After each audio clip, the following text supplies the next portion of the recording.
The Mandela Effect, what is it and why does it happen? Let's talk a little bit about that.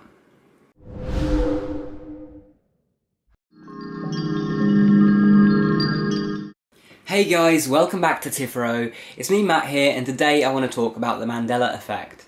Now, the Mandela Effect got its name from how it originated. Different people from across the globe on the internet all started to realise that they had a particular memory of a certain event that never happened.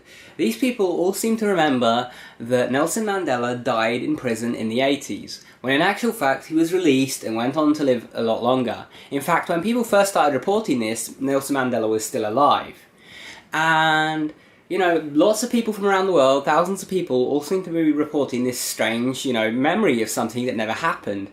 And so people got talking about it, they gave it the name the Mandela Effect, and then after that people started to realise that they were experiencing it in other ways as well.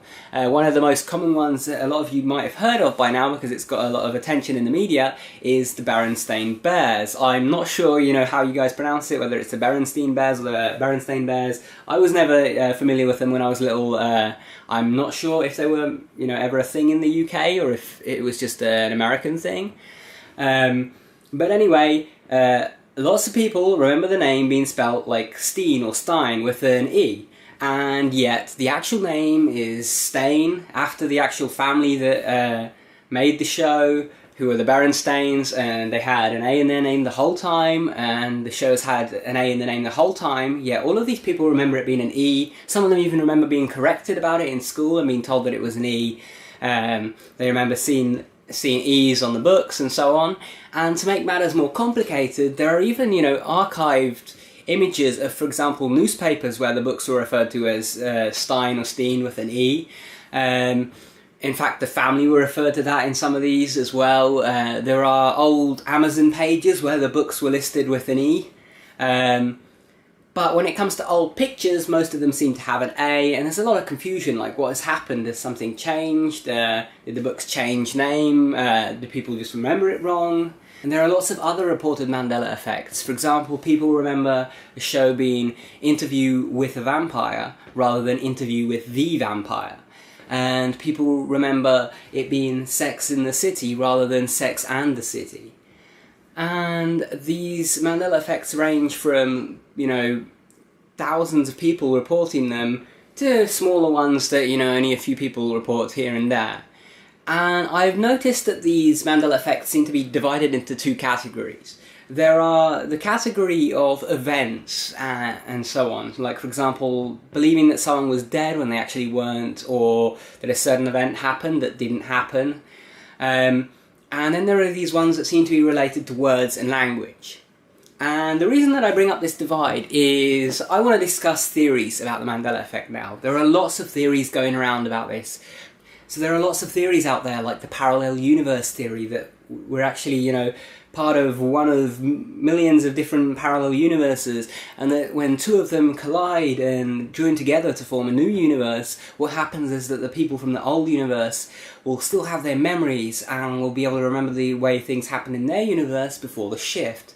And that's, the theory behind a lot of, people remembering these details that never seem to happen. Or perhaps, there was a time traveller who's made their own time machine, gone back through time and rewritten history, and this has caused all of these changes.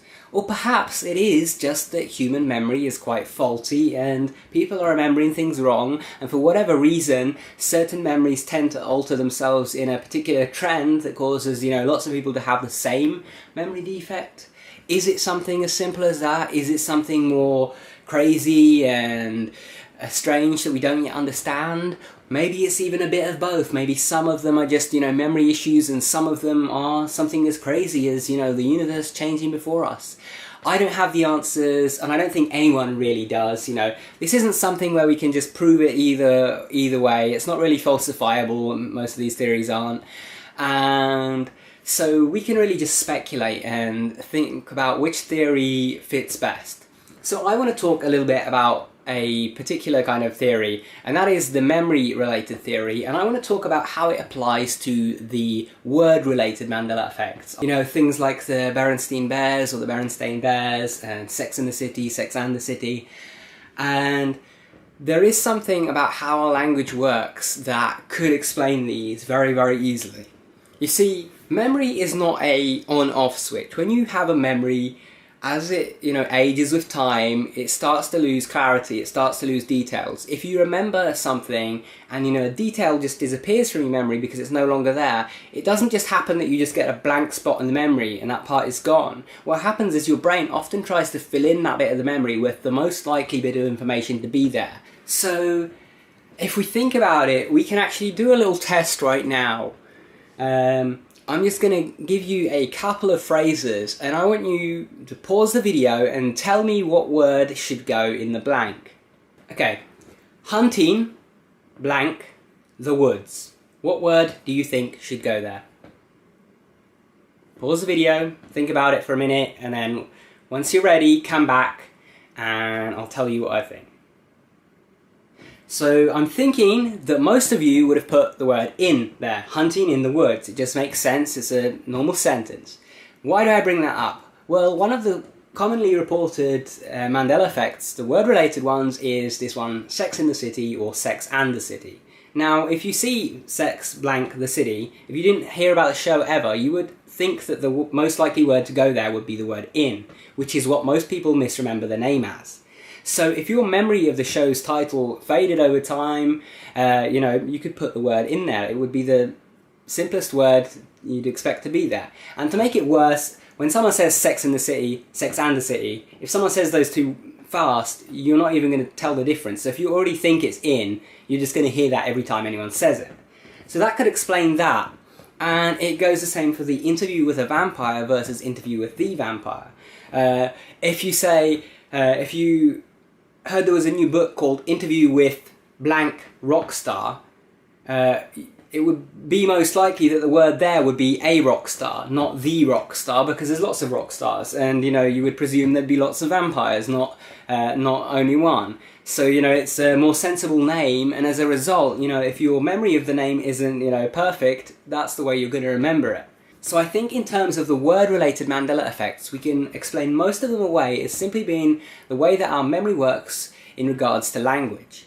But what about these other ones? What about things like people misremembering events? For example, one that I experienced myself was that I remember seeing in the news, and there being a big deal about it, about Fidel Castro dying back in 2011, and that never happened. I'm not sure why I remember all of this. Perhaps, it was a confusion of two events or something like that. I'm very interested to figure out why this happens. So, related to the language thing, a possible theory about how the event ones could happen could be that two kind of similar memories are kind of getting merged. So for example, if we take the thing that originally gave this its name, the Mandela Effect, the misremembering of Nelson Mandela dying in prison in the 80s. Now, what this could be related to is it could be because in the 80s was when he was actually released. And it could be that people are remembering that big story, all the big fuss about Mandela getting released from prison, and some other memory about someone dying, perhaps someone else who was very famous, and who died in that era or who died sometime later. Perhaps these two memories are kind of being merged together, and as a result people are remembering that he died rather than being released from prison. That's just an idea, and it could perhaps explain some of these. Does it explain all of them? Probably not. What does? I honestly don't know, and I'm not going to try and, theorize over it too much, because the fact is I don't know, and, I don't think that they all have the same explanation. I think, some of them are just, people not having remembered it in the first place and just thinking they remembered it that way because, all their friends have said they remembered it that way. I think some cases are just, bad memory. Some cases might be that, stories were put out wrongly, because sometimes, the media reports the wrong story. There have been, reports that someone has died or whatever when they actually haven't, things like that. And perhaps there is some more, supernatural or mystical or strange explanation to some of these things. I don't know. I'm not going to try and say there isn't just because we don't have any evidence of it yet. There could be. So I really want to hear what your theories are. What do you think causes the Mandela Effect? Do you think it's, all misremembered? Do you think it's a parallel universe, a time traveller, something else perhaps? Do you think some of them can be explained away rationally and others not? What do you think, guys? Share that down in the comments below, let me know. And also, I'd love to hear if you guys have had any Mandela effects and which ones you've had. What do you misremember? And do you have any explanation for it yourself? Yeah, share that down below. Anyway, thank you guys for watching. I hope you guys have enjoyed this video. If you did, remember to subscribe up there because we've got regular videos that come out multiple times a week. If you like the video, leave a thumbs up. If you have any comments or questions, leave them down below. And if you want to keep watching, check out the video that's linked on screen. Also, if you haven't already, remember to follow me on Twitter at Tipharot, and you can message me there if you have any questions or anything, or if you want to suggest video ideas, and you can keep up to date with anything that I post on there. Thank you for watching, guys. Take care.